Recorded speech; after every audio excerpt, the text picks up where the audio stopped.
క్రీస్తునందు ప్రియులారా, మీకు శుభములు వందనములు తెలియజేస్తున్నాను. అనుదిన ధ్యానమునకు స్వాగతం.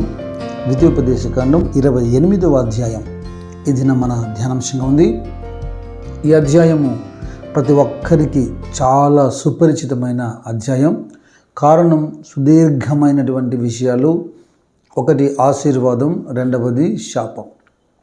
నీ దేవుడైన యెహోవా మాట నీవు శ్రద్ధగా వింటే ఏ విధంగా ఆస్వాదించబడతావో మొదటి వచనాల్లో దాదాపుగా 14 వచనాల వరకు మనం చూస్తాం. అయితే నీ దేవుడైన యెహోవా నీకు ఆజ్ఞాపిస్తున్నటువంటి ఈ మాటను గైకొనక వినక ఆయనను అనుసరింపక నువ్వు జీవిస్తే ఇక 15వ వచనం నుండి అధ్యాయం చివరి దాకా దాదాపుగా 68 వచనాలు ఎన్ని భయంకరమైనటువంటి నష్టము, కీడు, శాపవచనాలు రాయబడ్డాయో మనం ఎరిగి ఉన్నాం. నేను ఇక్కడ ఒక ప్రాముఖ్యమైన మాట మీకు చెప్పాలి. నాతో కలిపి, నాతో సహా ప్రతి దైవజనుని యొక్క ప్రసంగము లేదా ప్రతి ఒక్క వ్యక్తి యొక్క మాటలు అంత పరిపూర్ణత అందులో ఉండదని మనం గ్రహించాలి. వారు కూడా మనుషులే కదా.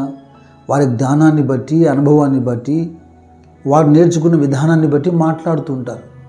కనుక విశ్వాసులైన వారికి ఎక్కువగా మెలకువ ఉండాలి, విజ్ఞత ఉండాలి, లేఖనాల పట్ల పరిశోధన ఉండాలి.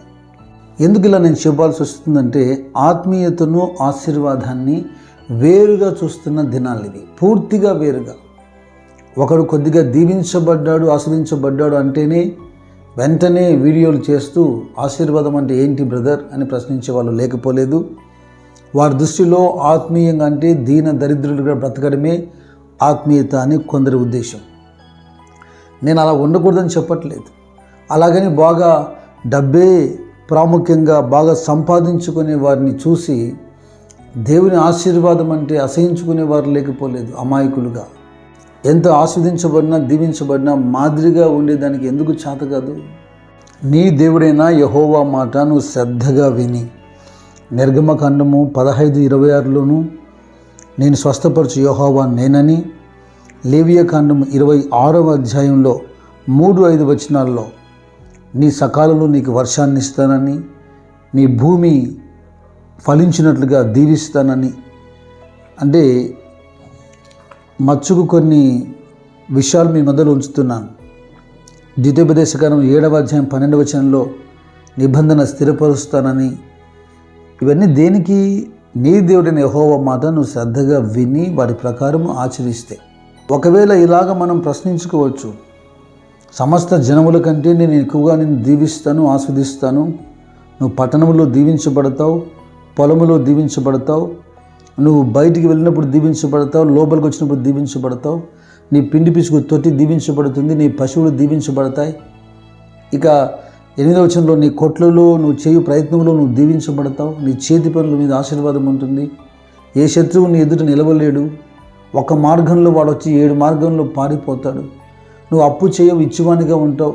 ఇలాగ సకల ఆశీర్వాదాలు దేని మీద లింక్ చేయబడ్డాయి? Blessings on obedience. విధేయత ద్వారా మాత్రమే నువ్వు ఆశీర్వాదాన్ని పొందగలుగుతావు. దయచేసి తప్పుడు ఆలోచనతో కాక చక్కగా గ్రహించే మనసు కలిగి వాక్యం వినమని నేను మీకు మనవి చేస్తున్నాను. నేను మంచి మనస్సాక్షితో మాట్లాడుతున్నాను. ద్వితీయోపదేశకాండం 26వ అధ్యాయంలో కూడా 18-19 వచనాల్లో నీ దేవుడైన యెహోవా నీకు కీర్తి, ఘనత కలగజేసి నిన్ను హెచ్చించి ఓ ప్రతిష్ఠితమైన జనమై ఉన్నట్లుగా, అంటే చూస్తున్న ప్రజలందరి ఎదుట దేవుని భయం కలుగున్నట్లుగా. అందులో ప్రతిష్ఠితమైన జనమనుంది, గొప్ప బలము గల ఆశీర్వాదకరమైన జనమనుంది. రెండింటినీ వేరు చేయకండి. ఐశ్వర్యము, ఘనత కలిగిన తర్వాత యెహోషాపాతు ఆహాబుతో వియ్యమందునట్టుగా 2 దినవృత్తాంతం 18:1 లేదా 2 దినవృత్తాంతం 26:16లో స్థిరపడిన తర్వాత ఉజ్జియా గర్వించినట్లుగా ఎవరో ఒకరు ఎక్కడో ఒక చోట పొరపాటు చేస్తుంటారు, పడిపోతుంటారు. వారెందుకు మనకు మాదిరి కావాలి? బహుగా దీవించబడిన, ఆస్వాదించబడిన ఆదికాండం 24:1లో దేవుడు అబ్రహామును అన్ని విషయాల్లో దీవించి ఆస్వాదించాడు అని రాశారు కదా. అయినా అబ్రహాము యెహోవా యందు భయభక్తులు కలిగి దేవునితో స్నేహితుడిగా ఉంటూ ఓ గుడారపు వాసిగానే బ్రతకలేదా? వెండి బంగారములు దాసులు ఐశ్వర్యం ఎంత ఉన్నను రాబోతున్నటువంటి దేవుని పట్టణం కొరకు ఎదురు చూడలేదా? హెబ్రీ గ్రంథకర్త అంటున్నాడు 11వ అధ్యాయంలో 24-26 వచనాల్లో, మోషే పెద్దవాడైనప్పుడు విశ్వాసమును బట్టి ఐగుప్తు ధనము కంటే క్రీస్తు విషయమైన నింద గొప్ప భాగ్యమని ఎంచుకొని అల్పకాలము పాప భోగం అనుభవించుట కంటే దేవుని ప్రజలతో శ్రమ అనుభవించటం మేలను యోచించి ఫరే కుమార్తె యొక్క కుమారుడని అనిపించుకున్నట్టుగా ఒప్పుకొనలేదు. ఏలయనగా అతడు ప్రతిఫలముగా కలగబోవు బహుమానం నందు దృష్టి ఉంచెను. భక్తుడైనటువంటి యోబు తూర్పు దేశములోనే ఐశ్వర్యవంతుడు అని రాశారు. అయితే యథార్థమంతుడు నీతిమంతుడు యెహోవా యందలి భయభక్తులు కలిగి చెడుతనాన్ని విసర్జించిన వాడని రాశారు. ఈ భక్తులు ఎందుకు మాదిరి కాకూడదు? యథార్థతను బట్టి, నీతిని బట్టి, భయభక్తులను బట్టి దేవుడు విస్తారంగా దీవించినను వారు అదే భక్తులు కొనసాగలేదా? అటువంటి క్యారెక్టర్స్ని చూస్తున్నప్పుడు వీరి దేవుడైన యెహోవా ఎంత గొప్పవాడు, వీరికి తోడుగా ఉన్నాడు కనుక వీరిని దీవించి ఆస్వాదించాడని ఆ ప్రాంతంలో ఉన్న ప్రజలకు దైవికమైన భయం కలిగేది. నేర్చుకునే మనస్సు లేనివాడు, యథార్థ హృదయంతో నిజంగా దేవుణ్ణి ఎలాగ మహిమపరచాలని ఆలోచన చేయనివాడు, సేవ చేయకుండా, ప్రసంగించకుండా ప్రతి సేవకుని ప్రతి ప్రసంగాన్ని వెతికి అందులో ఏదో ఒక తప్పు పట్టుకొని తిరిగి ప్రసంగాలు చేసేవాడికి ఇది అర్థమవ్వదు. అది చాలా సులువైన విషయం కదా. సమూయేలు 2వ గ్రంథం 5వ అధ్యాయం 12వ వచనంలో గొర్రెల దొడ్డిలో ఉన్నటువంటి దావీదును ఒక రాజుగా స్థిరపరిచి ఐశ్వర్యము ఘనత ఇస్తే దావీదు అంటున్న మాట ఏంటి? ఇజ్రాయేలు మీద యెహోవా తనను రాజుగా స్థిరపరిచిననియు ఇజ్రాయేలుని బట్టి ఆయన జనుల నిమిత్తము రాజ్యము ప్రబలము చేయననియు దావీదు గ్రహించెను. Because of God and godly people, దేవుని మహిమ కొరకు, దేవుని ప్రజల కొరకు దేవుడు రాజుని ఉద్యోగాన్ని నాకు ఇచ్చాడని దావీదు గ్రహింపు కలిగిలేడా? తగ్గింపు కలిగిలేడా? ఎంతటి వాడని నేను ఈ ఆశీర్వాదానికని ప్రార్థించలేదా? నా ఆవేదన ఏంటంటే డబ్బు దోచుకునే వారికి, ధనాపేక్ష కలిగిన వారికి సపోర్ట్ చేస్తూ నేను మాట్లాడలేదు. అలా 100లో 1 10లో 1 ఉన్నవాడిని చూసి మీరు ఆ దేవుని యొక్క ఆశీర్వాదాన్ని దీవెనకి దూరం అవుతూ దాన్ని అసహించుకుంటున్నారేమో జాగ్రత్త అని చెబుతున్నాను. మీకు ముగింపుగా మరొక మాట చూపిస్తాను. కీర్తన 67వ అధ్యాయంలో మొదటి 2 వచనాలు, అలాగే 6, 7 వచనాలు చూడండి. భూమి మీద నీ మార్గము తెలియబడినట్లును అన్ని జనులందరిలో నీ రక్షణ తెలియబడినట్లును దేవుడు మమ్మను కరుణించి మమ్మను ఆశీర్వదించునుగాక. తన ముఖకాంతి మా మీద ప్రకాశింపజేయునుగాక. భూమి మీద నీ మార్గము తెలియబడినట్లు నీ ముఖకాంతి మా మీద ప్రకాశింపజేసి మమ్మల్ని కరుణించి మమ్మల్ని ఆశీర్వదించు. ఆశీర్వాదం అంటే ఏంటి అని మళ్ళీ రక్షణ అని చెప్పకండి. రక్షణను బైబిల్ రక్షణనే మాట్లాడింది. మారు మనసని మాట్లాడింది. ఆశీర్వాదాన్ని ఆశీర్వాదమని మాట్లాడింది.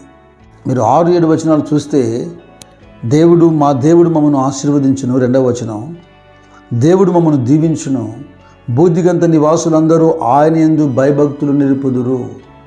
నీ యొక్క ఆశీర్వాదం, నీ యొక్క దీవెన అబ్రహాము బయలుదేరి వస్తుంటే ఒక పొజిషన్గా రాజులు ఎలాగా భయపడ్డారో, దేవుడైన యెహోవా అతనికి తోడుగా ఉన్నాడు ఎలా గ్రహించారో, అతనితో అతని కుమారులతో ఎలాగ సంధి చేసుకున్నారో, అలాగా ఆత్మీయతతో పాటు నీ ఆశీర్వాదం కూడా ప్రజలు గుర్తించని. ఈరోజు ఇజ్రాయేల్ దేశము మన గొప్ప వాళ్ళని చెప్పుకుంటున్నామే, ప్రపంచంలో ఉన్న టెక్నాలజీకి, జ్ఞానానికి, సంపదకు, ఐశ్వర్యానికి వాళ్ళే కారణమే. మరొక పేద దరిద్రపు దేశంగా ఇజ్రాయెల్ దేశాన్ని దేవుడు ఎందుకు పెట్టలేదు? పెడితే అది మాదిరిగా ఉండేదా? దేవుని గొప్పతనాన్ని ప్రపంచానికి తెలిపేదా? మీ మట్టుకు మీరు ఎవరినో చూసి మోసపోకండి. లేఖనాల పట్ల మంచి అవగాహన కలిగి ఉండండి. ఇంకా చక్కగా అవి బోధపరచబడడానికి ప్రార్థన చేయండి.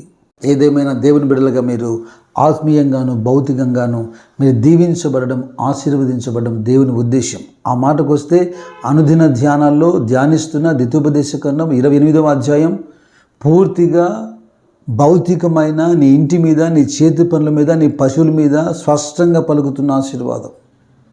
లోబడుట నేర్చుకోండి, దైవాశీర్వాదాలు పొందండి. విధేయతను బట్టి దీవించబడండి. దీవించబడిన తర్వాత విధేయులుగా ఉండేందుకు ప్రయత్నించండి. దేవుడు మిమ్మల్ని దీవించి ఆస్వాదించును గాక. God bless you.